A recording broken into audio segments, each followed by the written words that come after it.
Good evening, everyone. My name is Bruce Resnick. I'm the Executive Director of Los Angeles Waterkeeper, a local environmental nonprofit water watchdog. And thank you for joining us this evening for our Douse the Drought panel. I can't imagine a more timely topic considering what our region is facing right now.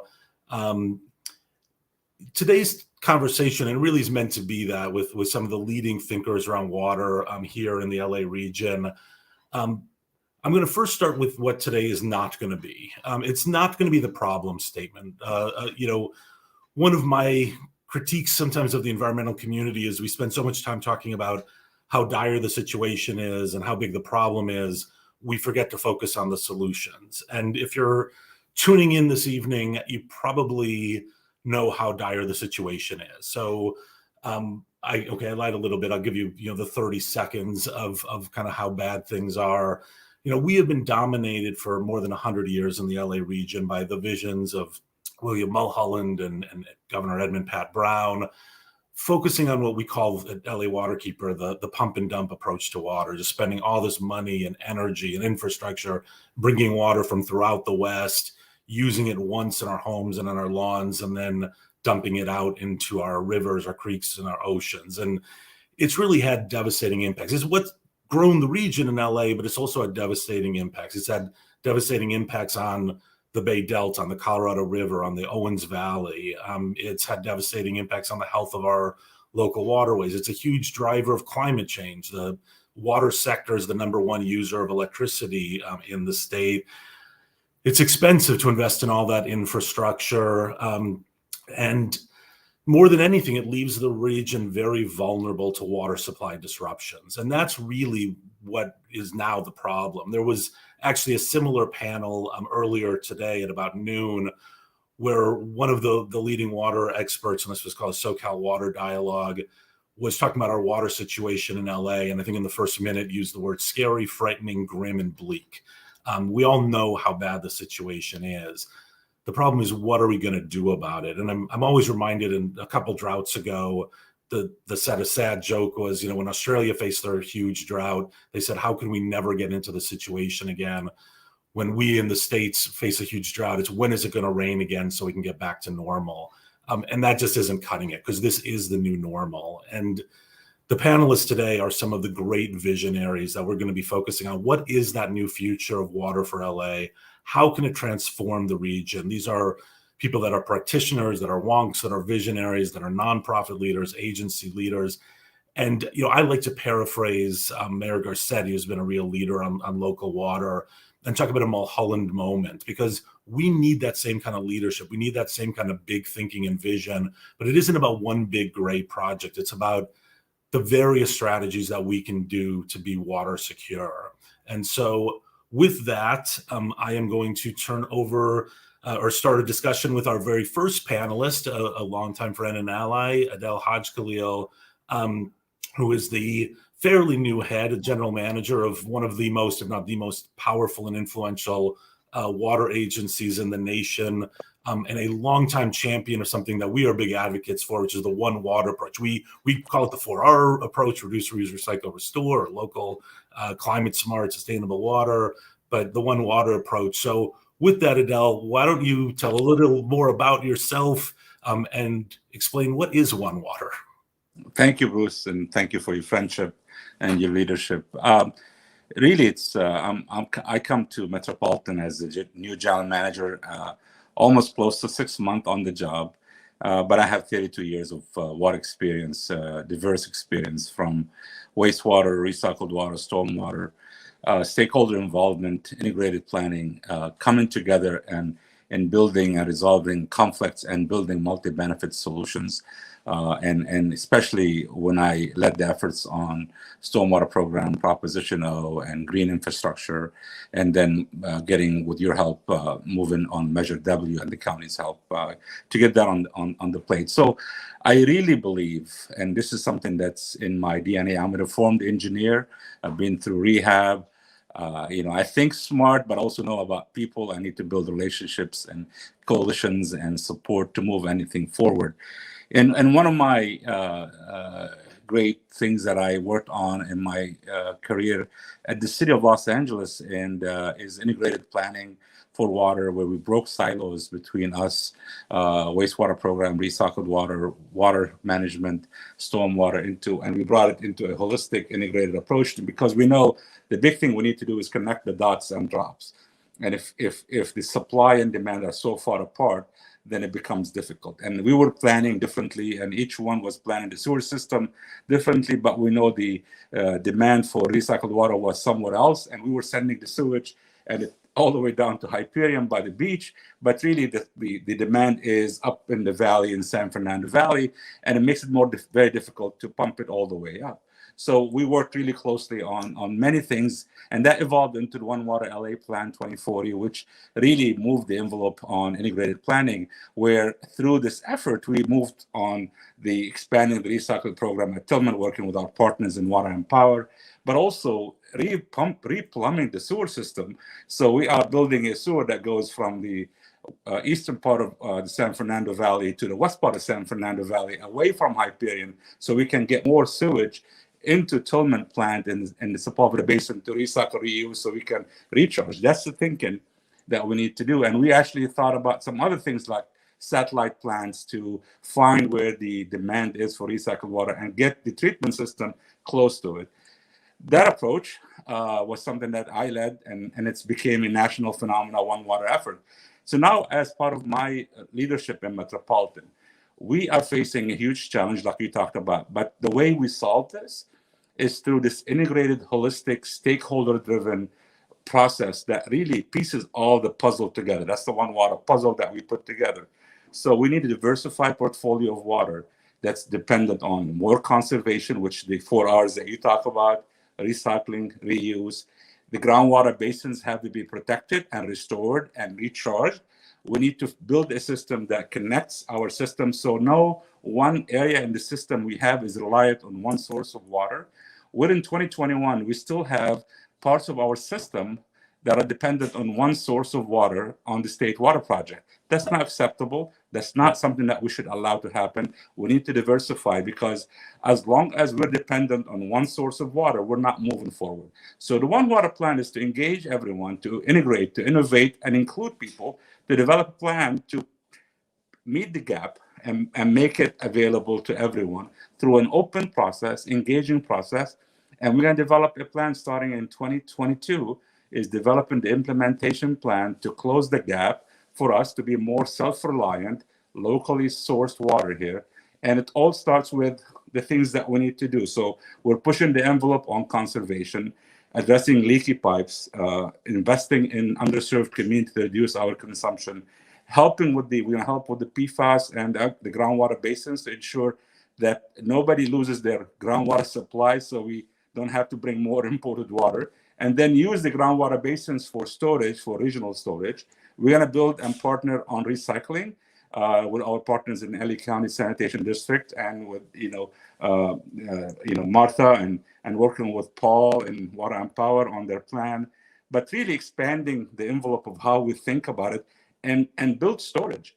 And what we did back in 2000, building the storage around Hemet in Diamond Valley Lake, that bold thinking, that advanced thinking is what we need today. We need to think about how we deal with the new normal. When you have water come in, when you have too much water come in, and how we capture it, treat it, restore it, store it for when we have droughts, and create a balanced approach for everything, so we can have a great effort and ensure that we have enough water for the environment, for fish, for urban users, and we're not competing. So let's make the pie bigger. Let's make the tent bigger to bring everybody in. So we have a good plan, because I think we cannot just depend on when the rain comes in. We should create our own, what I call the fourth aqueduct, which is the One Water aqueduct, which is a combination of many things. And I'm going to go to the Bay Delta as part of a trip that you and I, Bruce, talked about, and others, about going out there and meeting with the stakeholders, meeting with the folks there to understand the issues, because we need to know what's going on so we can really work together, and it can't be done alone. So we need to collaborate, work together. I'm flying tomorrow to Imperial Irrigation District, to Palo Verde, to look at ways to conserve, to partner to put more water in the river, in Lake Mead, and while we are helping them restore the Salton Sea. But that can only happen when we are working as one. And I use the slogan, "We are one." And that's really, I believe strongly in it. We all have to work together. And this One Water effort is going to be about diversifying the portfolio, engaging community partners, stakeholders across the region, and building a plan that can make us resilient, sustainable for the future. Well, that's great, Adele. And I know a lot of us, myself included, are excited to have you at the helm at Med. I know we don't have a lot more time left, but for folks who may not be familiar with Metropolitan Water District and how influential, and the water landscape in LA is crazy. There's over 200 water agencies here. Yeah. But Met is the beast. And really what Met does can drive everything else we're going to be talking about today with reduce, reuse, recycle, restore. And so maybe you could just tell folks a little bit about, just a little bit about Met, and we're trying to kind of change the course of Met and Met is the shorthand for Metropolitan Water District, a little bit about the agency and maybe some of those hurdles and how people listening today can get engaged to help push a more sustainable, equitable, resilient future. So Met was formed in 1928 as a co-op to build the Colorado Aqueduct. We are 26 member agencies going all the way from Ventura down to the Mexican border. We have 26 diverse member agencies that have sub-agencies within them. Met was created to import water for the region. And our role has evolved. And the new role that we will play here is not just the importer of water. We're going to be the providers, protectors, and generators of water. Because we cannot sustain and be just purely importers of water, because we know that water supply is shrinking. So we need to create our own local water supply. That's the new business model I talk about that we need to have in Metropolitan. And Metropolitan really now has shifted. We've invested a lot in conservation, invested a lot in local resource program that we give rebates. We invest money in the conservation programs that's available at bewaterwise.com.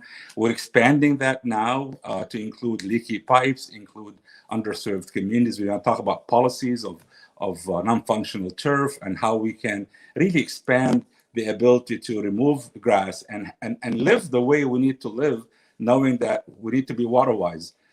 So let's figure out how we can implement things differently, create more local water supply, protect the water supply in underserved communities that depend on groundwater, so we can help them sustain that and make sure it's affordable. And we're going to work really hard on how we bring more money in.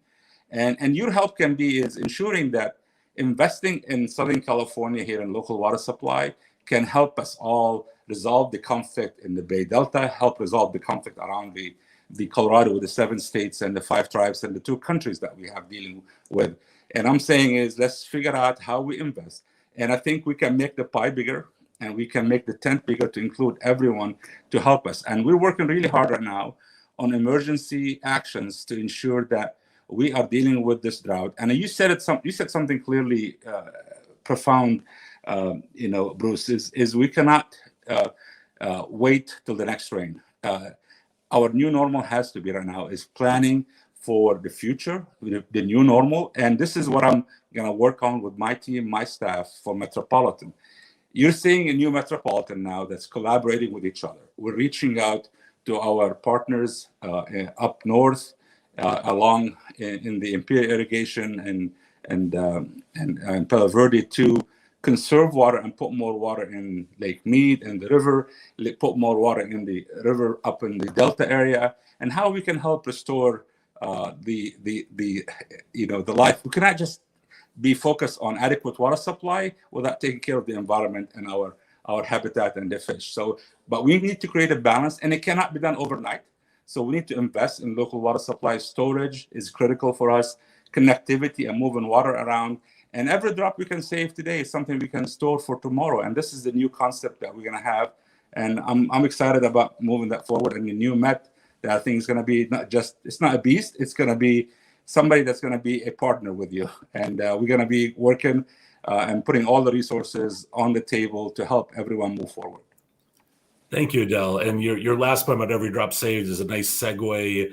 But I'll just mention one other thing quickly, which is, and you know this because we've worked together to try to bring funding locally. And when I'm talking to state and federal officials, I say, Met's service territory covers 19 million people, but it impacts 60 million because it impacts everyone in California and everybody who's along the Colorado River in those states. So what happens at Met is hugely influential for the entire Western region. And so thank you, Adele. And with that, I'm going to move to our next speaker, Tracy Quinn from NRDC. She's got a very long title at NRDC. So I'm just going to say the first part, the Director of the California Urban Water Policy.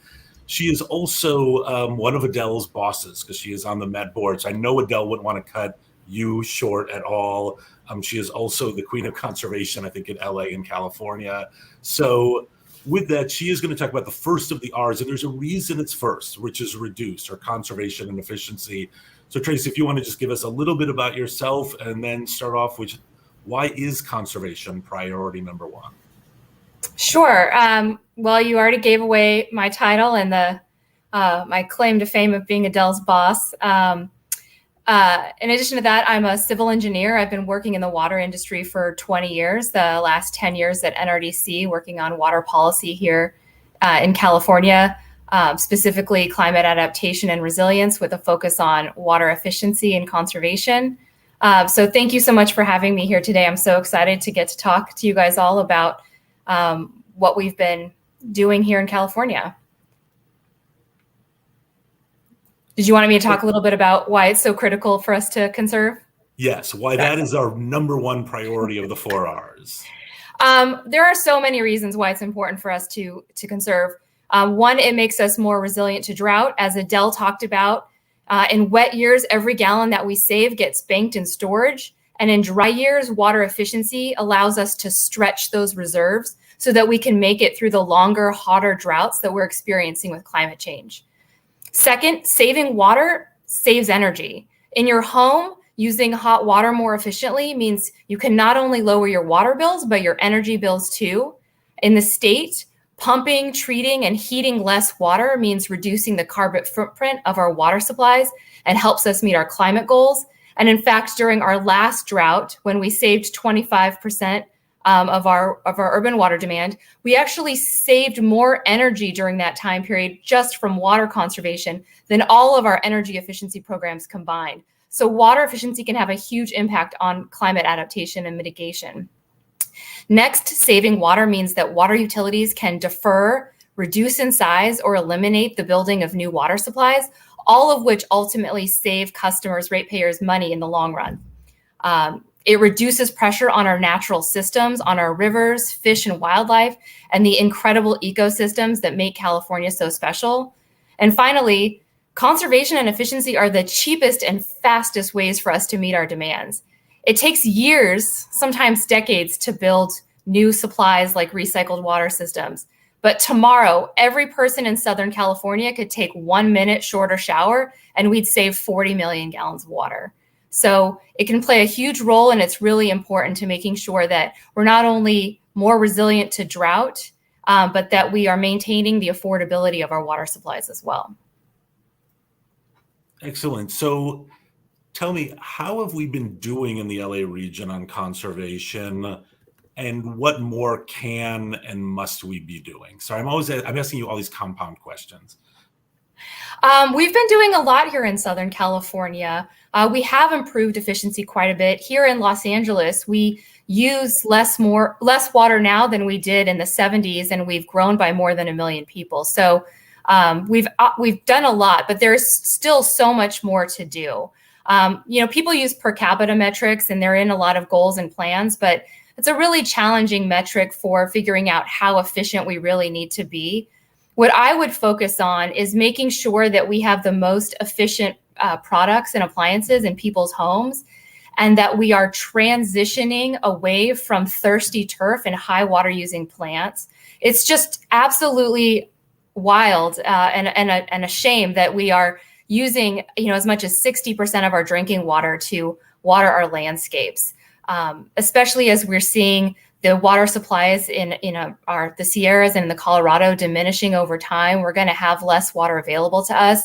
We need to be using it wisely. So I would really focus on, making sure that we are using water as efficiently and using the right water for the right purpose, and taking out as much lawn as we can.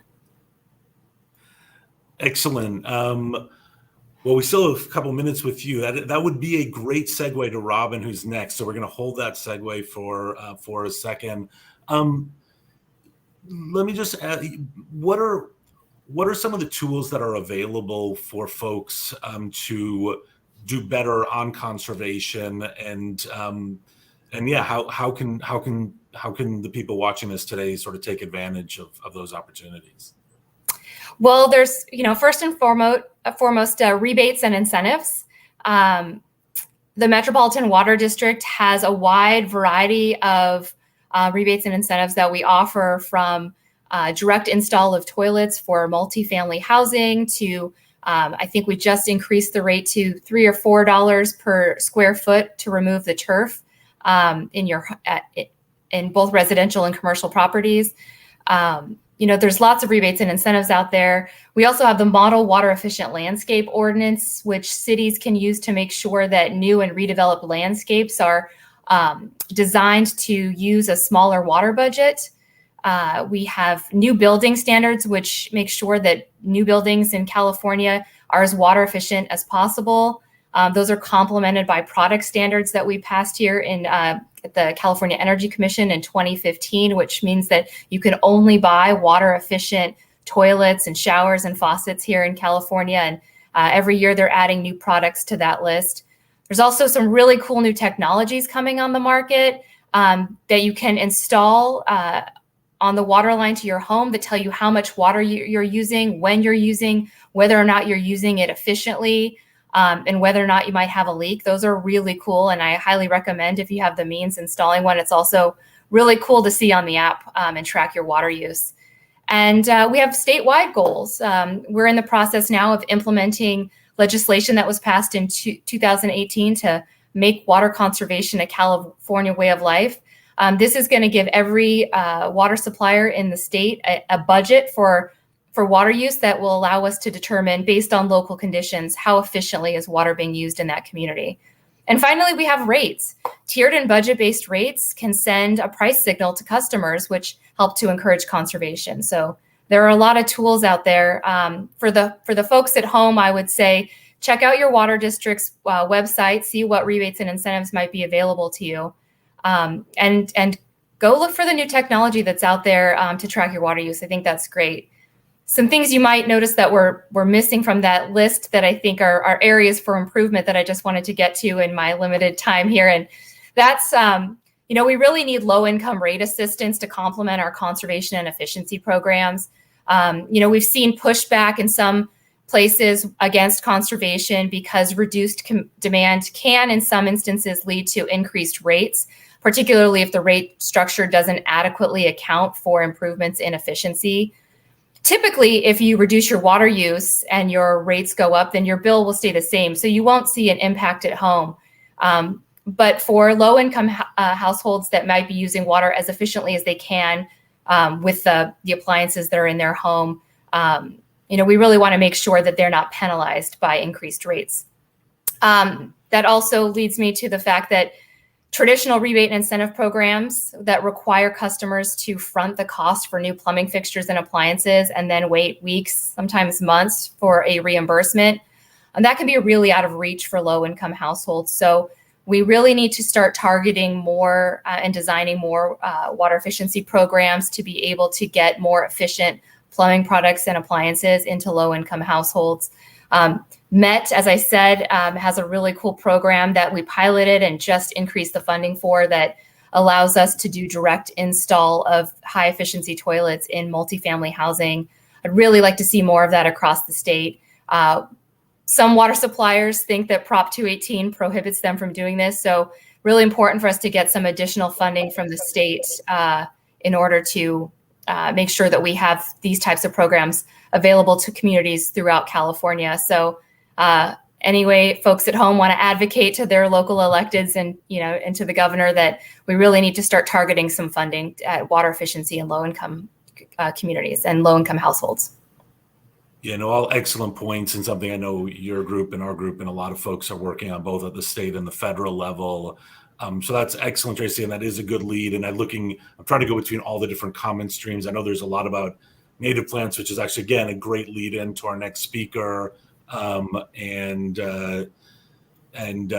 Tracy, thank you very much. And I see a question in the chat about being, hard to conserve when you don't get the bills, every couple of months, and it's not really clear. And I'm wondering, maybe you can try to tackle that, just because we're short of time, maybe in the chat response as we move on to Robin. So thank you very much. And that does, as I mentioned, set us up very well to our next R, which is reuse, which is our shorthand for stormwater capture and reuse, which is, I think, one of the most, and Robin will get into this a lot more, one of the most multi-benefit of all of our solutions, and a way to address the number one source of pollution, which is the 100 billion gallons a year of urban and stormwater runoff that goes into our rivers and coastal waters. And to talk about that is Robin Mark, the LA Program Director for Trust for Public Land, one of my go-to gurus on all things related to parks and nature-based infrastructure and all those things. So Robin, first of all, give a short introduction about yourself. And second of all, can you explain what nature-based infrastructure is? Absolutely. Thank you, Bruce. And thank you for having me. It's a pleasure to be in this conversation with you. So as Bruce said, I'm Robin Mark. I'm the LA Program Director for the Trust for Public Land. We are a national nonprofit organization. And really our work is to close the equity gap in access to open space. And that's the work that I have the privilege of leading in Los Angeles through the development of new park spaces. And, the way my background, my training is in landscape architecture. And so the way that we approach any new green space development, no matter how big or how small, is really as an opportunity for multiple benefits in green infrastructure. There's always a way to make sites usable and environmentally friendly in many, many different ways. And so that's the approach that we take. So stormwater is a part of everything that we're doing. And to your question about what nature-based solutions are, they're sort of the opposite of gray infrastructure. I loved when Adele said that he was an engineer in recovery, because I think, we think about traditional gray infrastructure, that's things like channelized bodies of water, like the Los Angeles River.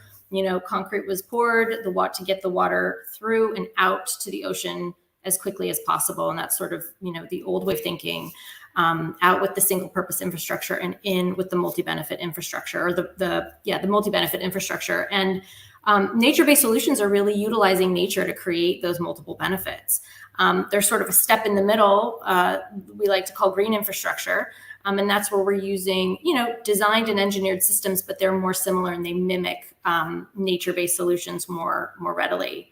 I think an example that I like to use in sort of thinking about nature-based solutions is a tree versus a shade structure. So, if you want to cool an area for somebody to sit and have a picnic, right, you can create a shade structure, and that's great, right? It protects them from the rain so they don't get wet. They can sit outside and they can, have a picnic in the shade. But if you plant a tree, you also create that shade, you create that urban cooling that we so desperately need in Southern California, and you're potentially sequestering carbon, and you're also providing stormwater management. So I think that's what we're always trying to do, is how can we get the most bang for our buck with the green spaces that we're building. Excellent. And for a lot of folks, it's still, even talking about it, it's a little bit hard to kind of visualize. And one of the things we wanted to do on this panel is, you're actually a practitioner. You develop these kind of projects, and one of them, which is one of my favorite, and we just helped approve it for some more funding with Measure W, is Urban Orchard. And so maybe you can just talk through, and that really allows people to get a sense of what green or what nature-based infrastructure can do at a larger scale, and then maybe even talk about what can happen at a smaller scale than something like Urban Orchard. Sure. So the Urban Orchard is a wonderful project that we have the opportunity to work on with the city of Southgate.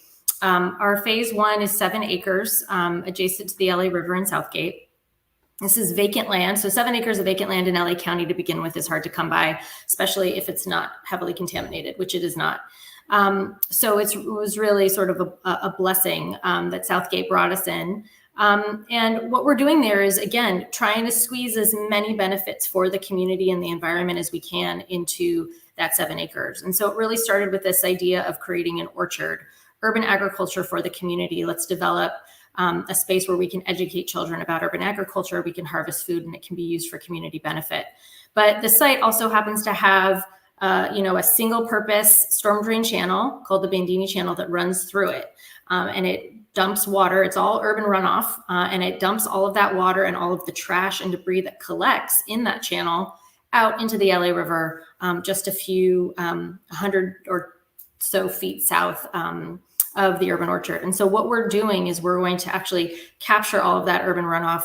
We're going to pump it into a constructed wetland where we're going to clean and treat that stormwater. We're going to store it underground as best we'll store it underground and then reuse that water for irrigation of the park. And so when Tracy was talking about 60% of potable water being used on landscapes, this is an example of how not to do that. Let's not waste our invaluable drinking water on landscaping, but actually reuse stormwater so that we can irrigate plants. We'll also have, it's a completely native plant palette. We'll actually have native fish in the wetland.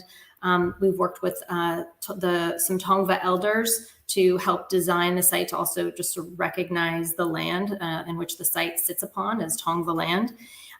So there's many different components. And then also we have the great benefit of working with the Long Beach Conservation Corps to maintain the site.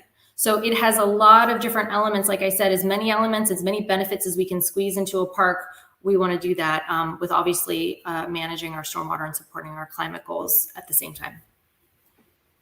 Excellent. And can you talk a little bit about the opportunities to do more of these kind of projects at a larger scale level through the Safe Clean Water program? And then I'm going to give you a hint just because I know we've got a lot of panelists in short on time. I want you to maybe close with what individual people can do, because they can, they're not necessarily going to be able to build an urban orchard, but what can folks watching here today do? That's a great question. I think in some of the panelists already have talked about it. I mean, really being thoughtful about how long we're showering, how we're watering our plants, what we're planting. My husband and I have a great debate about how much grass should be in anybody's backyard because he likes to throw the ball around. And there's a place for that. But there's also those areas that are not used for any kind of play. Those should be planted with native and drought tolerant landscaping so that we aren't wasting, again, precious potable water on landscaping. We can still have a green environment and not be wasting potable water. So that's what I think the average individual can do. It's really about being mindful and thoughtful about how you're using your water. Excellent. Yeah. And I know there's a lot of other great groups. You tend to work more on sort of the park scale, and whether it be pocket parks in communities or larger, more regional or neighborhood parks. But there are a lot of groups in LA, and Tree People's one, but many others that do more of the residential retrofit. And then if you can just briefly, I know we're getting low on time, just talk about what are the opportunities now that we have something like a Safe Clean Water program, and just give a minute about that. Sure. Funding for stormwater projects, I think, is really interesting, especially with the Safe Clean Water program, because you really have an opportunity to kind of pull different resources together to fund larger projects. For example, the urban orchard, we were fortunate enough to get Safe Clean Water program funding that was critical. It also provides some maintenance dollars, which is also another piece that on another panel we should talk about.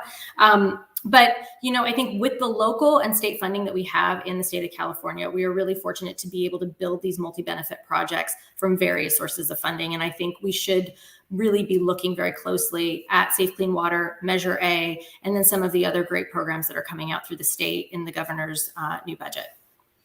Excellent. And for any of the folks that don't follow it as closely, in the last 5-6 years, LA has passed a tremendous number of local funding measures, often referred to as the WHAM measures. It was W for water, H for housing, A was for parks because they wanted it to be first that year, and M was transit or metro. And the water part is $280 million a year, which is just groundbreaking. No, it's, I think, the biggest program in the nation to do stormwater, but the more we can push to be doing these natural stormwater solutions. And then there is an effort, and we're at LA Waterkeeper heavily involved, and others are as well. You are going to be involved in that, is trying to leverage all those resources together. Collectively, it's about $1.6 billion a year. And it'll really reshape the way we think about housing, the way we think about transportation, the way we think about water, and really integrating that planning. And something you said, and Tracy said, and actually I think all the panelists have, Adele, is as much as we've invested locally in LA, we really need the state and the feds, to help match that for all of these solutions. And they really can be transformative. So thank you very much, Robin, unless you have anything else to add, or I can move on to our recycle speaker. No, it was great. Thanks so much. Excellent. Thank you. So our next R is recycle, and specifically recycling of wastewater, something very near and dear to my heart. I've actually worked on wastewater recycling in a lot of different venues. I think I've been called the king of sewage by some people down in San Diego. And speaking on recycle is Martha Tremblay, someone we work with really closely, who's spearheading, one of the most exciting and important wastewater recycling projects, I think, in the region and frankly in the nation, is the department head of the sanitation districts of LA County. So Martha, if you can introduce yourself and give us just a little bit of background about wastewater, what it is and what do we do with it currently before we get to what we want to be doing with it in the future. Okay, great. Thank you very much, Bruce, for having me. I'm very excited to talk about recycled water. I'm Martha Tremblay. I'm the Technical Services Department head at the Los Angeles County Sanitation Districts. The sanitation districts manage wastewater at a regional scale. We have 11 wastewater treatment plants located throughout the county. We serve 78 cities, over 5 million residents. And for the last 25 years, I'm an engineer, and I've been involved in the collection and treatment of wastewater, and then the eventual production of recycled water. Currently, our facilities produce about 400 million gallons of flow. Out of that, 100 million gallons of flow per day are beneficially reused.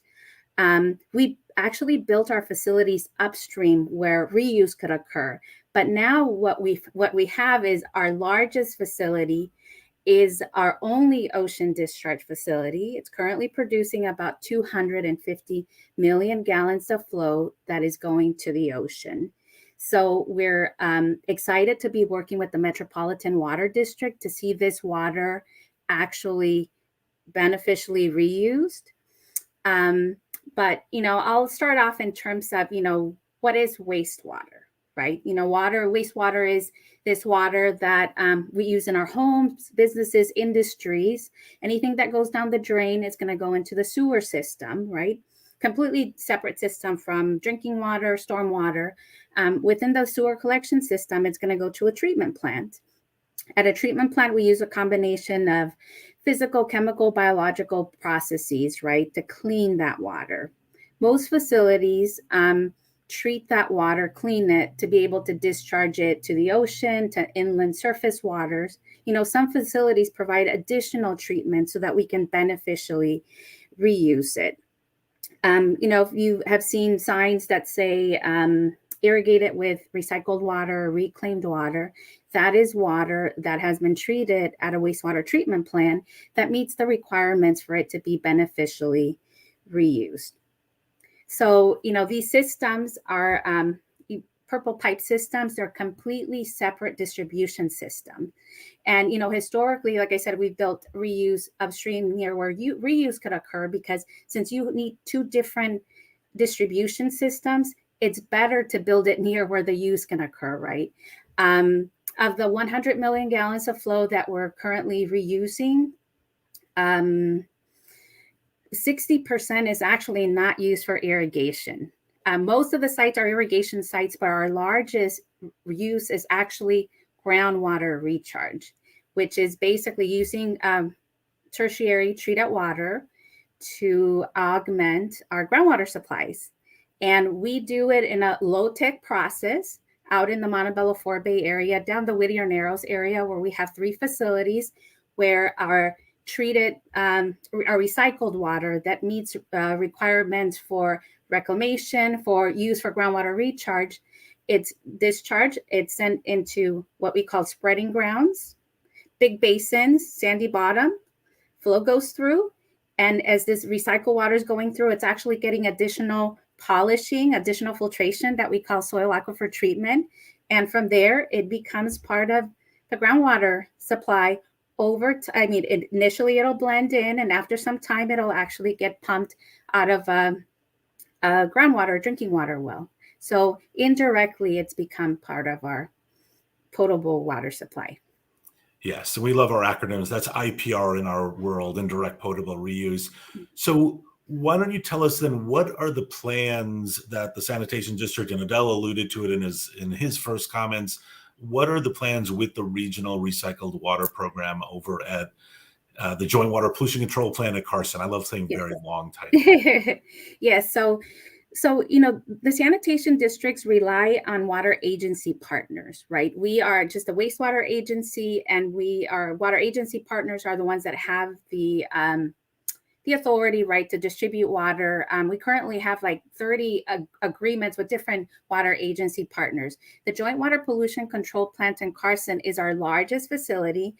And what we've done there is historically, because we were trying to keep the upstream facilities having lower salt concentrations, right, so that you can beneficially reuse it, we have sent the solids to the joint plant in Carson. We've sent the higher strength, higher salt flows to the joint plant. And currently we're producing 250 million gallons of flow that's going out to the ocean that requires advanced treatment. You need to remove the salts. You need to, in order to beneficially reuse it, you need to provide water that typically for groundwater recharge, where you have less restrictions in terms of being able to directly inject this water into the groundwater without the need of a potable water to dilute it with. You need to provide advanced treatment comprised of microfiltration, reverse osmosis.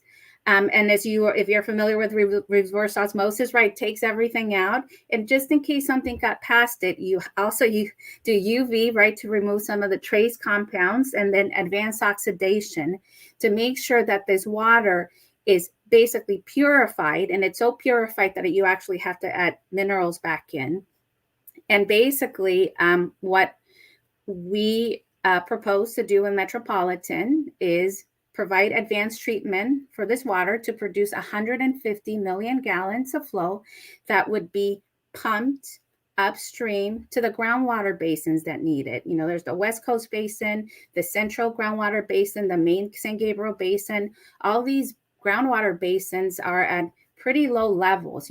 Historically, they've relied on, rain, imported water when available is used to replenish groundwater. But the last few years with the drought, that water hasn't been available. So we're excited to be working with Metropolitan. We're currently in the CEQA phase for this project.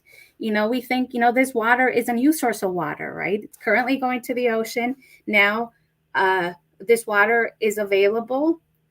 And, in terms of, even though with conservation, flows to our facilities have gone down, but they're not going down to zero. As long as you guys are all around using water, there will be water at that wastewater treatment plant locally available to be used. And as we move, in terms of, Adele mentioned something about, in the past, there was planning for recycled water projects, and then it rains and the planning stopped. And then, the rain comes for a few years and then it doesn't. And then there's this cyclical thing. I'll tell you, in my 25 years working for the sanitation districts, the last few years, it's been a constant in terms of projects are being planned, funding is being committed. And, it's almost like full pedal to the metal, but recycled water projects do take time. And especially when we're talking about projects that provide water that will be part of our potable water supply, right? So our project with Metropolitan, if the Met Board approves to proceed, would take about 10 years to build. We are looking for opportunities for early delivery of water. So we're excited, in terms of there are potential uses closer. I know Bruce always asks, okay, why do we need to pump, all the way upstream? Why can't we find, uses closer to where the water is needed? What we find now is that the water that we have is close to the ocean. The water that we have upstream is mostly accounted for, but as part of this process, we will be looking in terms of making sure that we consider, is there a possibility maybe to have some, not just the joint plant, but maybe some opportunity for treatment upstream? But then what does that mean in terms of, emissions, carbon footprint? There's challenges in terms of managing waste residuals, but it's something worthwhile. We have been one that have focused on this idea of building reuse near where it can occur because it's more efficient. But at this point, we're at the point where the water that we have available is close, it's down in Carson, and it will require some pumping, but it's still less pumping if you consider that the water now will be near us and it's not coming from far away. Yeah, no, that's a great explanation, and I just want to highlight a couple things you said, and they're actually a good segue. This one, all of these are good segues to one another to our next speaker. What you talked about really highlights what I said at the beginning about sort of our crazy pump and dump approach to water in California, because we spend all this money and energy and time and effort and frankly environmental impacts pumping all this water, over the Tehachapis and down to Colorado, and then we get it here and we still have to treat it so that we can use it in our homes and what have you. And then if it goes out, on our yards, it goes into our storm drains untreated and pollutes everything. But in our homes, goes to a wastewater facility where, again, we capture it, and then we spend all this energy and money treating it again to get it to be really pretty clean, and then we discharge it. Whereas if you just spend a little bit more money, you could purify it so we could actually be recharging our aquifers. And that's the kind of closed loop cycle that we're talking about. The other thing, I think we're out of time, and I think we have to move to Paul, but I just want to very briefly mention that I know you guys are working. You're one of the big projects that's looking to recycle water. And obviously, I think a lot of folks know that the city of LA is doing very similar with Hyperion, their Operation Next, which is looking to go to as close to 100% recycled water. And, on a similar scale, you guys are both looking in the 150, 200 million gallons a day, meaning we really can get a lot of our local water just from that. And I know you guys are doing a lot of work integrating so that we're not duplicating efforts, that we can tie in our pipes if need be. So maybe you can just say 15, 30 seconds about that, and we can move on to our restore speaker. So I guess in terms of I guess it all comes down to recycled water being helping our region be more reliable, right? And having it be part of your water supply portfolio is it's helpful in terms of having us rely less on imported water, but you also need to have a variety of sources for your water, right? In terms of, you don't want all your eggs in one basket. So yeah, I guess I'm not sure I'm answering your question. No, that's okay. I think we probably have to move on to Paul. Yeah. Okay. I just want to highlight there is this other big effort going on in the city, and you guys are coordinating to kind of. I'm sorry. Yes, it's Operation. I guess I'm sorry. I missed that. Yes, there is opportunity. Operation Next is looking to recycle flow from Hyperion, which is similar in size from our facility. And basically, that's a pretty large project that can provide the city, LA City, almost half of their water supply. And there is an opportunity to have them connect to the Regional Recycle Water Program, and their way providing them access to groundwater, to other groundwater basins, and more opportunity, right, and flexibility for the water to be used. So, here we are working hand in hand with Metropolitan.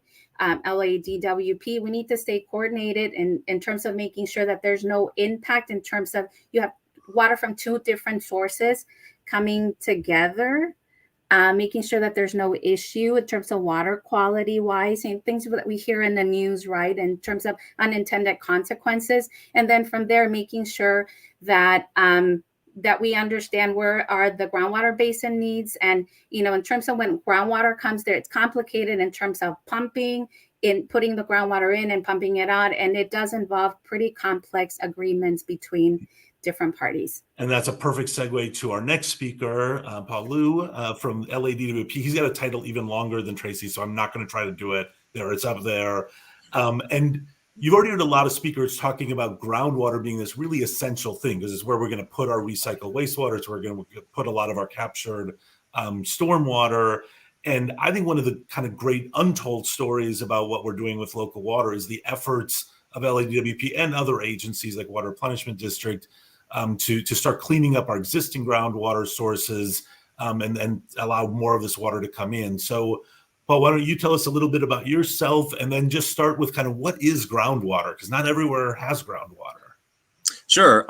Thank you for this opportunity. My name is Paul Liu. I'm the manager of the Groundwater and Recycled Water Resource Planning, Policy, and Management section. Long name, but basically I've been blessed for the past few years to oversee this portion of the local water supply program. So what is groundwater? It's simply just that it's water that's underneath our feet. That essentially, if you think about it, is really the underground storage bank for stormwater, imported water, and recycled water that's going to enable us to have a long-term, sustainable, reliable local water supply. It's essentially an underground water bank that we have, that we can store water when we have it and pump it out when we need it. And so just real quick on what the past speakers have said, kudos to all that. You know, we have a lot of efforts going on here in the LA area, from stormwater to recycled water. Martha talked about our Hyperion 2035, or Operation Next, which is a program of similar scale to what County and Met are doing together. These two projects, we're collaborating together. As Adele's saying, it's one water, it's a regional approach. Boy, if we can go both of these programs off the ground, that is a great replenishment supply for all of our local groundwater basins. I know there's a question in the chat from somebody on that. So please be on the lookout for that, support that. We're gonna need a lot of support, money, resources, everything for that as we kind of build that out. So let's talk real quick. So the sources of groundwater, that the water that gets into the ground, obviously, we've talked about the recycled water. We've talked about the storm water through these big old basins, but we also store imported water. Like for us in Los Angeles, our LA aqueduct, when we have excess flows during the wintertime or just extra flow, we have the ability to also bring that water down and store it locally down here in LA, where we can pump that out later. And so our aqueduct supply will always be our foundational supply. Bruce, you talked earlier about diversified portfolio, and that's what is going to be needed also for the groundwater basin, is that we can't put all of our eggs in one or two baskets. We need to have as many as we can to ensure that we have the local water here in our bank. Now, let's talk a little bit about restoration. My topic is restore. And why is that important? Because here in Los Angeles, just a little history, in the San Fernando Valley, we are blessed with a type of geology that's not only suitable for getting water in, but water out. And so, but in the 1940s, as the San Fernando Valley started getting industrialized, a lot of the waste products, which was the best management practice back then, was actually buried underground. Well, little did they know that that contamination eventually will make it into the groundwater. So we started finding that in our 80s and 90s. And so what we've done to date is to be able to move forward with large groundwater remediation projects within the San Fernando Basin. We are spending something like $500 million for 3 large projects, half of that being paid by Prop 1 money from the state. So we're very successful and thankful for the state funding for that, to be able to restore and build the treatment necessary for the groundwater pumps, so that the water that pumps out of the ground that's contaminated will be treated, and when it's served into the distribution system, will meet all federal state standards. And so that's a real exciting thing that we're doing here in LA. It's all about replenishing with imported water that we can, with stormwater and big projects that we have, with these large recycled water programs like Operation X and the regional program with MET and SAN. And then for us in LA is to build the groundwater treatment, because the groundwater is dirty there. We're going to have to clean that up and be able to make sure that it meets all federal standards. And so that's the whole process from A to Z that groundwater can provide as that sustainable bank for us in the future. Excellent. Yeah, no, I mean, it's amazing stuff that's going on. And I know we're getting late on time, and I'm trying to see if there's any comments. And I would encourage any of our speakers, if there's any comments you may want to jump in that are in the general comments or the private chat, and jump in. One thing I'll say, just to kind of close things out, and maybe a little bit of hope, and what's looking like kind of frankly, I think a lot of us are feeling a little bit of a bleak time, is there is a lot going on in LA, and in the next 20 years, we are going to be investing probably upwards of $20 billion in clean water infrastructure that is going to transform the region. It's going to make our water supply more sustainable, more equitable, more climate resilient, more affordable, and frankly more multi-benefit. That's going to be, if we're doing green infrastructure, is going to be addressing heat island effect and flooding and all these other things. And so it's really going to be, though, incumbent as we are investing in these projects to do it the right way. And that's where I know groups like ours and the agency folks on today and our nonprofit panelists and everyone else really need to keep engaged, is making sure that money is spent wisely, that we're bringing in federal and state money, and frankly we're moving as quickly as possible, because there are a lot of exciting things happening in LA. And I agree with something Martha said earlier. We have had these stops and starts, and it's not happening, and we're not going to let it happen from the nonprofit sector. We are going to keep pushing politically and legally and do what we have to.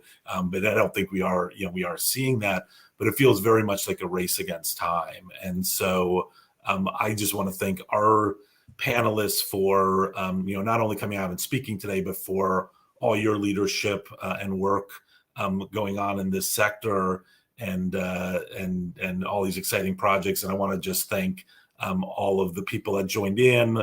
I think we are going to, this is where I could probably use my staff, and I forgot to ask, but I think we'll try to get to a lot of these comments offline and respond as much as we can. And so I want to thank you all. And really, it's the people that are tuning in that are going to make the difference, both in what you do personally through conservation, changing out your landscaping, behaving better. There was a question about how do we change mindsets. Well, some of it is we need more enforcement. Some of it is we need to set better examples. Some of it is, we need to, provide the incentives and leadership. And so there's a lot that people can do individually.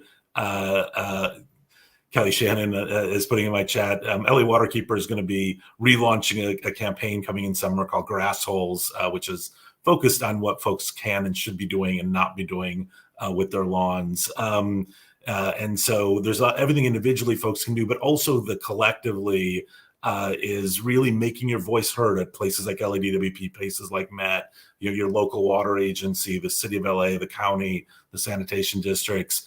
And lastly, I'd be a horrible executive director if I didn't say, support nonprofits that are there, because as good as these agencies and all these folks you've heard, you need people like me at those hearings. And not people can't always be there all the time, but that's what we do at LA Waterkeeper and groups like NRDC and TPL and others. So with that, I think we are at time, and thank you all, and have a good evening.